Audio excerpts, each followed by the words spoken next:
19 మధ్య చెప్తున్నారు. ప్రతి సంవత్సరం ఇది 35% నుంచి 1% పడిపోతున్నారు.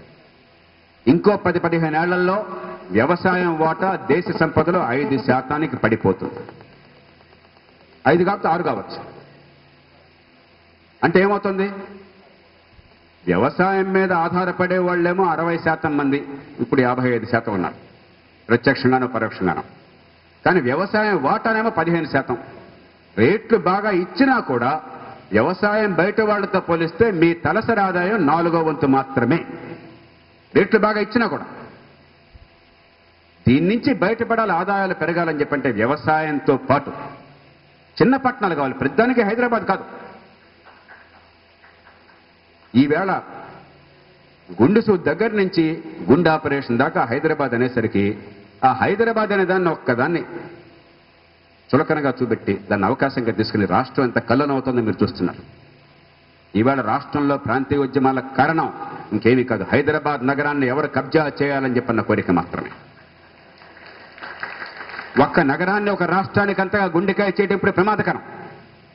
ప్రతి జిల్లాలో 10-15 పట్టణాలు రావాలి. ఒక విజయవాడ, ఒక ఏలూరు మాత్రమే కాదు, ఓ 50,000 లక్ష జనాభా ఉన్న పట్టణాలు, అన్ని సదుపాయాలు ఉన్న పట్టణాలు. ఈ రోజుల్లో టీవీ కానీ, ఇంటర్నెట్ కానీ, మొబైల్ ఫోన్స్ కానీ ప్రతి చోటకు వస్తాయి. దాంతో ఇప్పుడు మౌలిక సదుపాయాలుండి వ్యవసాయంలో చేసిన ఉత్పత్తికి అదనపులను చేకూర్చడం, అగ్రో ఇండస్ట్రీస్ ఏర్పాటు, అక్కడే రైతు పిల్లలకు ఉపాధి, అటు వ్యవసాయం చేసుకుంటూ చిన్న పరిశ్రమ, చిన్న వ్యాపారమో, అక్కడే శిక్షణ, అక్కడే మార్కెటింగ్ సౌకర్యాలు, ఇది ఉండేట్టుగా మొత్తం ఆర్థిక వ్యవస్థని మార్చకపోతే ఈవేళ గ్రామాలు నిర్జీవం అవుతున్నాయి. చాలా మంది ఇందాకేదో ఇంకా వ్యవసాయంలో జనం ఉన్నారంటున్నారు. ఎవరు లేరు నా దృష్టిలో. ఇక్కడ నాకు 25-25 ఎవరో కనిపించట్లేదే. 20-30 సంవత్సరాల మధ్య ఉన్న వాళ్ళు గతి లేక, ఇంకా ఏ మార్గం లేక కొద్ది మంది మిగిలిపోతే తప్ప ఏ రైతు బిడ్డలో కూడా గ్రామంలో మిగలడం లేదు. పొట్ట చేత పట్టుకు పారిపోతున్నారు. ఇది కొనసాగుతూనే ఉంటుంది. దీని నుంచి బయటపడాలని చెప్పంటే హైదరాబాద్ నగరానికో బెంగళూరుకో పోవడం కాకుండా చిన్న పట్టణాలు కావాలి, వాల్యూ ఎడిషన్ కావాలి, చేసిన ఉత్పత్తికి స్థానికంగా విలువ చేకూర్చే ఏర్పాటు కావాలి. అలాగే పామన్ లైన్లో ఒక చిన్న అంశం పాదసారథి గారు మీరు పట్టించుకోండి, చివరి మాటగా చెప్తున్నాను. రైతులు ఒక చిన్న అంశం కోరుతున్నారు. వాడెవడో ఫ్యాక్టరీ పెడితే వాడు ఇచ్చిన రేటుకి మేము తీసుకోవాల్సి వస్తుందండి.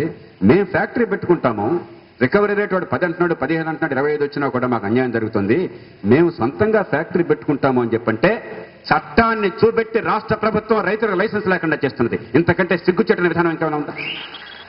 మీరు తలుచుకుంటే రేపు చేయొచ్చు. ఆయిల్ పామ్ రైతులు సొంత ఫ్యాక్టరీ పెట్టినట్టుగా ఈ రాష్ట్ర ప్రభుత్వం రేపొద్దున చేయొచ్చు ఏర్పాటు.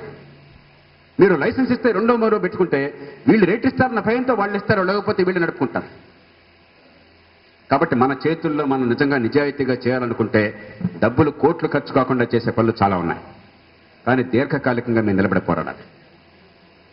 ఈ పూటను గురించి, ఈ గంటను గురించి కడుపులో ఆకలి వచ్చినప్పుడు, పొట్ట నొప్పి వచ్చినప్పుడు అప్పుడు నిలదీస్తే లాభం లేదు. ఆ పార్టీ ఉంటే ఈ పార్టీ వాడికి ఒంటికాల మీద లేచి, ఈ పార్టీ వాడంటే వాడు ఒంటికాల మీద ఇస్తే లాభం లేదు.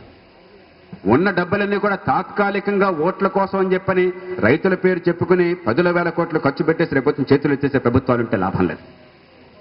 మాకు ఏం కావాలన్నది మీకు అర్థం కాకపోతే, మనం సంఘటితంగా గొంతుపకపోతే ఈ పరిష్కారాలు సాధించలేం. నాకు పార్లమెంట్లో ఒక్క ఓటు కూడా లేదు. అసెంబ్లీలో నా ఓటు పట్టించుకున్నాడు ఎవరు లేడు. కాబట్టి ఓట్ల ద్వారా, రాజకీయం ద్వారా నేను చేస్తానన్న మాట మీకు ఇవ్వను. కానీ మనమంతా నిజాయితీగా దీర్ఘకాలికంగా ఈ దేశాన్ని, వ్యవసాయాన్ని, గ్రామాలని రక్షించుకోవాలన్న కోరిక ఉంటే ఇప్పుడు సంఘటితమయ్యారు. కాబట్టి మీరు మీలో 20 మంది శోభనాథ లాంటి పెద్దవారితో కూర్చోండి, అనుభవజ్ఞతో కూర్చోండి, లోతైన ఆలోచన చేయండి. ఈ పూట చేయాల్సిన పనుల కోసం ఇప్పుడు పోరాడదాం. వెంటనే అర్జెంటుగా మన రైస్ని విదేశాల్లో ఎగుమతి చేసుకుని అమ్ముకునే అవకాశాన్ని కల్పించాలి. దానికి పురంధరేశ్వర గారిని మీరు కావాలంటే ధర్నా చేస్తారో, లేకపోతే ఆవిడ ఇక్కడి నుంచి ఈ రూమ్ దాటడానికి వీల్లేదు, మీరు అర్జెంటుగా ప్రైమ్ మినిస్టర్తో మాట్లాడంటారో, అది మీ ఓపిక, మీరు చేయండి.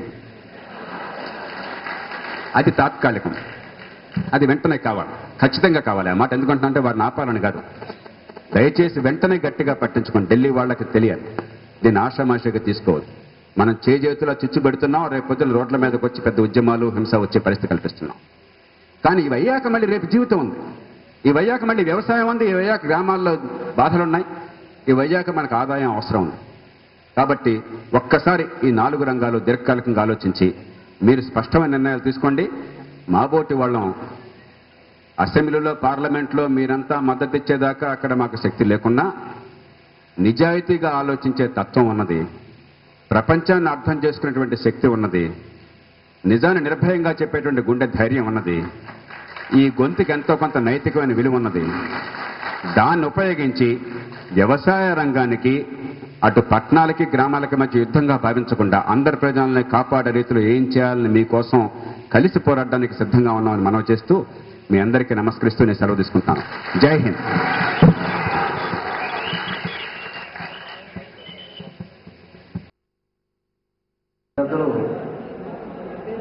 పుట్టే సోమేశ్వరరావు గారు